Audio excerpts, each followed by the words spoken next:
up, sports fans? Welcome back to Warrior Picks as we gear up for Week 10 of the 2020 NFL season. Unfortunately, we will not have Marcus joining us this week. He's decided to be too busy and decided to travel the country this week, I guess. So he will not be calling and joining us today, but I will have his picks. I'll just be announcing his picks alongside mine, but we won't have that spot-on top-shelf analysis from him this week, unfortunately. He should be back next week, though. If he's not back next week, I'll have no choice but to fire him, unfortunately. So, yeah, you're watching this, Marcus. You're on the hot seat, buddy. Anyways, as you saw in the intro, for the first time, I think, all season, congratulations, Marcus. You beat me this week. He went 3-2. I went 2-3 for the first time I was under 500. So he's gained a game on me this week.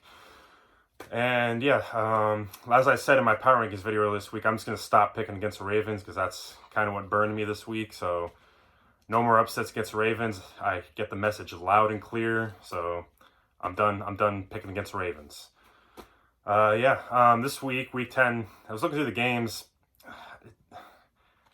I didn't really see many games that were worthy of calling like a lock or even upset. So I don't know, this list this week might be just a little boring, but the good news is you'll notice that Marcus and I do have quite some differences this week, finally. After the last 2 weeks, we only had one difference. So, yeah, let's just jump right in. First game I have on the docket this week is the Green Bay Packers and the Jacksonville Jaguars. I'm not even, obviously, you can tell right now this is going to be the lock of the week, obviously. No way am I going to say upset Jags. That's not going to happen in a million years. Green Bay, though, so I feel like over the last month or so, they have been kind of inconsistent, where they've had weeks they've been amazing, then they've had weeks where they've been bad. You know, the Buccaneers game, the Vikings game, and then the Niners game last week. I can't remember who they played after the Buccaneers, but I do know that it's kind of been off and on, but I think they're entering kind of an easy stretch of the schedule right now. I know they're playing Jacksonville this week. Don't quote me because I'm not entirely sure who they play next week, but if I remember, I think they are entering kind of an easier portion of the schedule. Aaron Rodgers has just been on fire along with Devontae Adams. They're going to get Alan Lazard back soon. I don't think this week, but he'll be back, I think, next week. So that'll be good for that offense. Get another receiving threat out there because Lazard looked good before he got injured. The defense still has kind of been inconsistent as well, but it's been solid for the most part, so it might be leaky in places, but it's been a solid defense for the most part. And then Jacksonville, you know, they're just rebuilding. That defense is just atrocious. Not as bad as the Seahawks still, but that we'll get into that later. But yeah, that defense is just really bad. The offense, though, the Jaguars, they have some promising young pieces, young core there. So it's likely that they're probably going to get, I'd say, the 2 pick likely next year, so that they could be looking at drafting Justin Fields.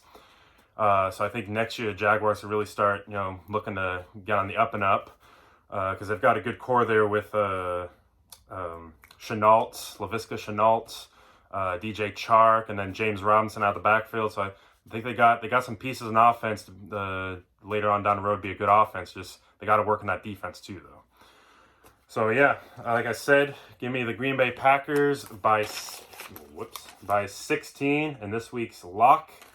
And of course, no surprise, Marcus is also going with the Packers. He didn't give me any score or any plus or minus, though, so we're going to talk about that, Mark. All right. Next on the docket, we got the Arizona Cardinals and the Buffalo Bills. This is going to be a pretty good game this week. It was hard. There's no way I could have passed up on this game. I feel like at this point, I'm just doing all the NFC West teams every week, it feels like, but it is what it is. So for Arizona, Kyler Murray right now, the last few weeks, he's been playing at MVP level. He's just been completely dominant within that offense. The defense, though, for Arizona, that is a major question. I feel like that's a weak link for them. It's kind of fallen off. Isaiah Simmons hasn't lived up to the hype. I feel like I've said this before, probably. I'm probably repeating myself right now, but yeah. Simmons hasn't lived at the hype. Peterson's lost a step. Just that defense, it's got to find something to get going there to help pick up and not have so much pressure on Kyler Murray. And I think Arizona's going to be focused enough to bounce back this week after that tough loss against Miami. So I don't see them dropping 2 in a row this week. But on the other hand, with the Bills, they're looking to keep building off that just thrashing of the Seahawks. I know it ended up being closer to 10 points, but come on, it was a thrashing of the Seahawks. Josh Allen could have another big day against that Arizona defense. He could stop working himself back into that MVP discussion. But like Arizona, the Bills' defense is also kind of a question mark. They're susceptible to big plays. They're also kind of susceptible to the run game too. And I think Kenyon Drake is coming back this week. Don't quote me on that, but I think he's going to be back this week. And yeah, the Bills, a neat little stat is that they've won 6 of the last 7 against Arizona. But I think that's going to turn into 6 of the last 8, as I'm taking the Cardinals by 5. And Marcus, he is taking the Bills. So there's a difference there. All right, next game. We've got the Tampa Bay Buccaneers taking on the Carolina Panthers. So Tampa Bay, they just got completely exposed last week. I feel like they got it handed to them. That defense, you look at it, the rush defense, I think is great. I think the stat is they're allowing 77 yards per game, I believe, on the ground. I think if that's not top in the league, that's at least top 3, I believe. So their rush defense has been great, kind of like last year. But that pass defense still, like last year again, has just been really bad. And Teddy Bridgewater on Carolina's side, he's had a pretty dang good season. It's been an amazing comeback story for him. Coming back all the way back from that knee injury he suffered a few years back. I know he took over for New Orleans last year, played good, but this year I feel like he's really elevated his game, and I think he's in my opinion, he's inching his way up the quarterback tiers. I think you can make an argument that he's a top 10, maybe even top 7, top 8 quarterback right now. You can make that argument for him. He doesn't have the touchdown numbers, I feel like, but he's not making mistakes, and he's putting up some yardage when he needs to, but that's the important thing, is he's not really making mistakes. He's being good with the ball. And for Tampa Bay, I feel like there is a dent in Brady's armor. If you look over the last couple seasons, he doesn't play too well against better defenses. Now, New Orleans, you could give or take. I think their defense is still solid enough. Carolina, by no means, I don't think Carolina has that great of a defense, so Brady could have a good game this week. But I've noticed that at one point. I've noticed, I think, that dent in Brady's armor, we're talking always beating Father Time, but I know you could say for any quarterback, oh, well, going up against good defense, they're not going to play that well. But I think it's been different for Brady. Like, I just feel like there's something there where he's not as good as he used to be in that regard, where it didn't matter how good the defense was, Brady was going to pick him apart. I mean, I can remember in 2012 when he came up here in Seattle, we had the top-ranked defense at the time. He picked him apart. So I feel like he's lost that step in his game. And granted, he's still doing great for his age. And then another question I have just with the Buccaneers is I'm starting to question, there is a such thing as having too much good stuff. You can argue that, but I think there is. And I just think this is going to be too much in our offense it's going to hurt them in the long run. Maybe I'm totally wrong. I could be totally wrong in that, but it's just my opinion. I think there's just too much to go around. There's too many mouths to feed in an offense. At some point, I think it's going to end up blowing up. But right now, it seems to be kind of working, except for last week. And then for Carolina, as I mentioned, their defense to me is highly sus. But at the same time, I think Carolina can do enough in the pass game. I know McCaffrey's out again this week. That sucks. But he should be back next week. There's that interesting stat where Carolina has actually been better without McCaffrey in the lineup, which makes no sense. And so maybe this pick is going to be totally based off that. But my upset of the week, I'm taking the Panthers over the Buccaneers by 4. And Marcus, he is taking the Buccaneers. So going with the boring pick there, Marcus.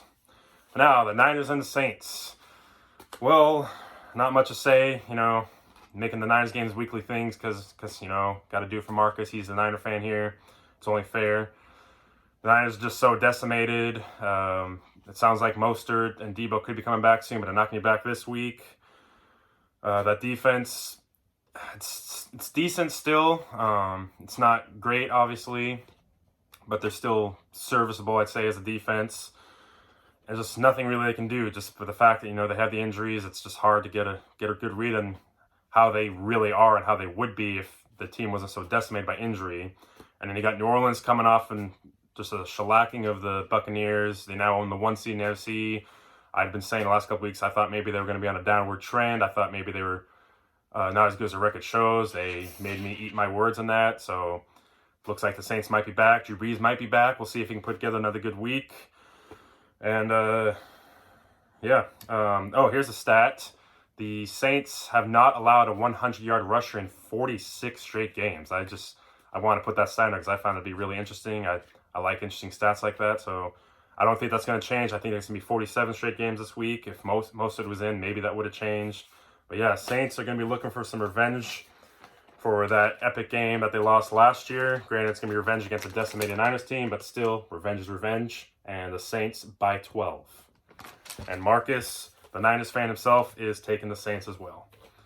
All right, now on to the last game on the docket. The Seahawks and the Rams. Where do I even start? You can call me a bandwagon, you can call me a fake fan, whatever, but I have no faith in the Seahawks team anymore. I hope they prove me wrong. Just Russell's starting to make more mistakes than he usually does because I feel like he knows he's got that pressure from the horrible defense on him. And this defense is historically bad. I know they're 6-2 right now. I'm calling it a mirage. I would be shocked if they finish the season 10-6.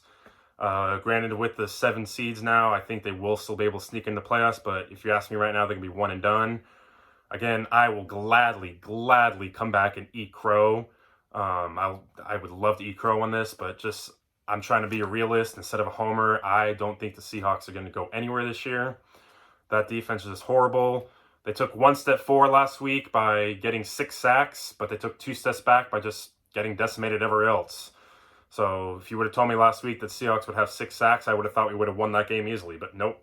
So that could be promising, but again, injuries are coming up again this week. Chris Carson may not be playing. Maybe he'll be back. Shaquille Griffin's still out. Dunbar might be out. Who else? KJ Wright was on the injury report, so I'm going to have to monitor that. And then our starting center on the offense side of the ball, Postage, might be out. So Aaron Donald's probably going to have a field day as he usually does. So I don't know what to say about this game. Whenever the Seahawks play the Rams, it's a total mismatch for some reason. For some reason, the Rams just have the Seahawks number over the last few years. I don't see that changing. I could honestly even call this a lock of the week for the Rams. Again, I will gladly come back and eat crow next week in the coming weeks so the Seahawks can prove me wrong and actually turn around. But we're halfway through the season. They have yet to turn around. So what do you expect me to say about this team?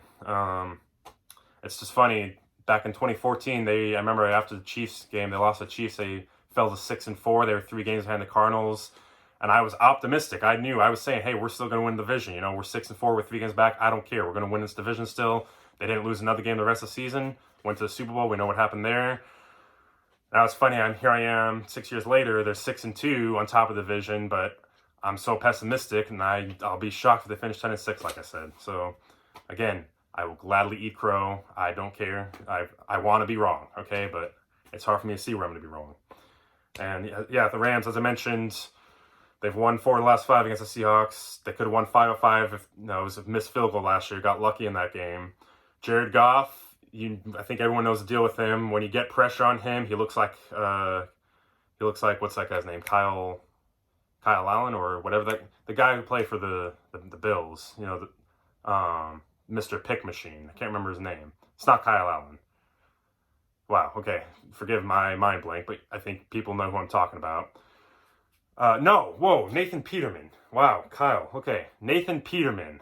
I might have to cut that out, or I'll just keep it in and make myself look like a fool. Either way.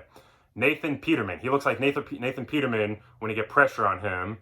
But if he has no pressure, he has all day to sit in the pocket, you could argue he looks like he puts up Tom Brady numbers. So, knowing the Seahawks, they have no pass rush, he's going to look like Tom Brady on Sunday probably. He's going to pick that defense apart. Cooper Kupp and Robert Woods are going to have a field day. That defense is a ball-hawking defense. I'm looking forward to that Jalen Ramsey, DK Metcalf matchup. But like I said, I could call this a lock of the week. Give me the Rams by 14 over the Seahawks. Not feeling good about this at all. Marcus, he is taking the Seahawks. I don't know what's up there. Marcus, you're nuts. I know you hate the Rams, but come on, man. I don't see any hope for the Seahawks this week. I will gladly eat crow next week, though, as I've said about a million times now. So yeah, there's my Week 10 picks, and Marcus' Week 10 picks. So again, I have the Packers. Marcus has the Packers as well. I'm taking the Panthers over the Bucks. Marcus is taking the Buccaneers. I'm taking the Cardinals over the Bills. Marcus is taking the Bills. I'm taking the Saints over the Niners, so is Marcus. And then I'm taking the Rams over the Hawks, and Marcus is taking the Hawks over the Rams. So yeah, we'll look forward to Marcus joining us again next week, hopefully. And hopefully this is a good week of football. Get through week 10 good and clean. Hopefully the COVID situation that's spiraling right now in the NFL kind of starts getting under control. I know it's kind of spiraling all over the country, but hopefully we can push that back and get it under control. And yeah, look forward to good week 10 of football. Please like the video, hit the subscribe button, share, and as always, go Hawks!